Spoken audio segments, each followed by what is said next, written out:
जय गुरु माँ। गुरु माँ के चरणों में कोटि कोटि प्रणाम। मैं स्नेहा पवार अंबरनाथ से। गुरु माँ से जुड़ने से पहले 1 साल पहले मार्च में मैं गुरु माँ से जुड़ी। उसके पहले मुझे काफ़ी सारे हेल्थ इशू थे। जैसे मैं डायबिटीज़ पेशेंट हूँ तो उसके रिलेटेड बहुत सारे हेल्थ इशू थे, जैसे वीकनेस, नीचे बैठ नहीं सकती थी, फिर बोन्स प्रॉब्लम, मसल्स प्रॉब्लम, नींद नहीं आती थी रात को, डिप्रेशन बहुत था, नेगेटिविटी, चिड़चिड़ापन, मतलब इतने सारे कि ना मैं बता नहीं सकती।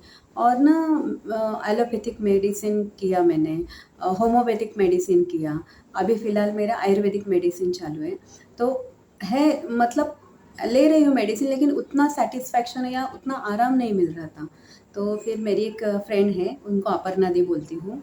तो उन्होंने मुझे एक दिन ऐसे बोलते-बोलते बोला कि हमारी एक गुरु माँ है, तो तू गुरु माँ से बात कर ले, उनको ये सब प्रॉब्लम बता। तो मैंने कहा हाँ ठीक है, मैं बात कर लेती हूँ। तो उन्होंने मुझे उनका गुरु माँ का नंबर दिया, मैंने माँ से बात की तो गुरु माँ को सब मेरा प्रॉब्लम्स बताया, ऐसे-ऐसे हो रहा है। तो उन्होंने मुझे खाली इतना ही बोला कि 2 टाइम मेडिटेशन करने का और संडे सेशन अटेंड करो, सब ठीक हो जाएगा।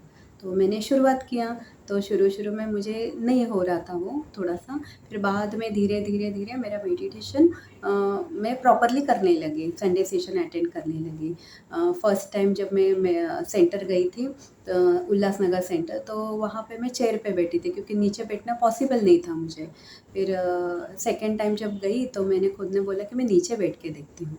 तो फिर मैंने नीचे बैठा तो 1 डेढ़ घंटे का सेशन हुआ। तो फिर मैं बोली और उठने गई तो आराम से उठी, कुछ भी मुझे दर्द नहीं हो गया, कुछ भी प्रॉब्लम नहीं हो गया। मुझे इतना अच्छा लगा ना, मतलब वही मेरा एक अनुभव है कि मैं बैठ सकी इतना टाइम। तो फिर उसके बाद धीरे-धीरे मेरा डिप्रेशन कम हो गया, नेगेटिविटी कम हो गई, चिड़चिड़ापन ये कम हो गया, थोड़ा-सा एनर्जेटिक लगने लगा। तो ना और नींद अच्छी आने लगी रात को, तो इतना मतलब मुझे अच्छा लगने पॉज़िटिव लगने लगा। तो मैंने गुरु माँ को कहा कि अभी मुझे बहुत अच्छा लग रहा है, और मेरे बीच में मुझे चेस्ट पेन चालू हो गया था, तो मुझे समझ में नहीं आ रहा था और काफ़ी मैं मेडिसिन ले रही, तो अभी मतलब चेस्ट पेन के लिए फिर से तो मैंने ऐसे ही मैं मेडिटेशन में गुरु माँ का नाम लेती थी, मेडिटेशन करती थी, और वो पेन मेरा कहाँ गया मुझे पता है। बहुत दिन के बाद मुझे याद आया, अरे मुझे चेस्ट पेन था, तो मुझे मतलब ऐसा अनुभव मुझे होने लगा, तो इतना अच्छा लग रहा था। तो मैंने गुरु माँ से ऐसे बात किया कि मुझे बहुत अच्छा लग रहा है, और आपकी कृपा से ही धीरे-धीरे मेरा लाइफ पूरी तरह चेंज हो रहा है, मुझे बहुत पॉज़िटिव लग रहा है। और इसलिए मैं गुरु माँ से प्रार्थना करती हूँ कि आपका आशीर्वाद ऐसे ही बनाए रखे। और एक मेरे बेटे का मैं अनुभव शेयर करना चाहती हूँ। मेरा बेटा 9th में था गए साल, अभी वो 10th में है। लेकिन वो ना पढ़ाई बिल्कुल नहीं करता था, उसके नोट्स इनकम्प्लीट, टीचर्स के कंप्लेंट, मैं इतना उसको समझाती थी ना फिर भी नहीं सुनता था। मतलब मैं ना फेड अप हो गई थी, और स्कूल भी उसको बिल्कुल मन नहीं था स्कूल जाने को। तो फिर बाद में मेरे को रोती थी मैं, कितना उससे बात करूँ, झगड़ा करूँ। फिर मैंने गुरु माँ को बताया कि ऐसा-ऐसा मेरे बेटे का प्रॉब्लम है।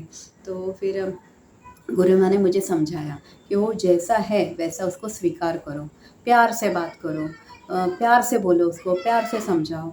तो फिर मैंने वो स्टार्ट किया, तो मैं उससे प्यार से बात करने लगी। फिर वो पढ़ाई के लिए बैठता तो मैं भी उसके साथ बैठती थी, और फिर वो मेरे साथ ना मेडिटेशन करता था। शाम को या सेशन भी वो रेगुलर आता है मेरे साथ।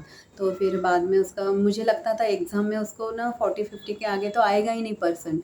लेकिन वो मेडिटेशन करता था, और जब एग्ज़ाम जाता था गुरु माँ उसको मतलब मैसेज करके जाता था कि मैं एग्ज़ाम के लिए जा रहा हूँ। तो वो मुझे बोलता था कि मम्मी, पेपर लिखते टाइम ना मुझे ना जो क्वेश्चंस आते थे ना उसके आंसर मुझे याद आते थे, कि वो कब का मैंने पढ़ाया हुआ है, वो आंसर याद आता, और पेपर उसके हिसाब से उसको बहुत अच्छे जाने लगे, और उसको रिज़ल्ट उसका 69% आया। तो फिर मतलब वो मुझे ऐसा मतलब अनुभूति हो गया, और वो खुद आके बोला मम्मी, गुरु माँ की वजह से ही आज मुझे इतना अच्छा परसेंट मिला करके। और अभी 10th में है वो, तो 10th का जैसे अप्रैल का स्कूल चालू हो गया, फुल अटेंडेंस, उसको अटेंडेंस के सर्टिफिकेट मिला, नोट्स उसके पूरे कंप्लीट हैं, और सब टीचर से गुड बॉय करके उसको स्टार मिलता है। तो इसलिए मैं बहुत बहुत खुश हूँ, और वो भी बहुत खुश है, वो बोलता है ये सब गुरु माँ के वजह से है। तो हम लोग यही चाहते हैं कि मेरे पूरे फैमिली पे आपकी कृपा ऐसे ही बनाई रहे, आपके सानिध्य में हम लोग ऐसे ही मेडिटेशन करें और हम लोग की प्रगति हो। जय गुरु माँ।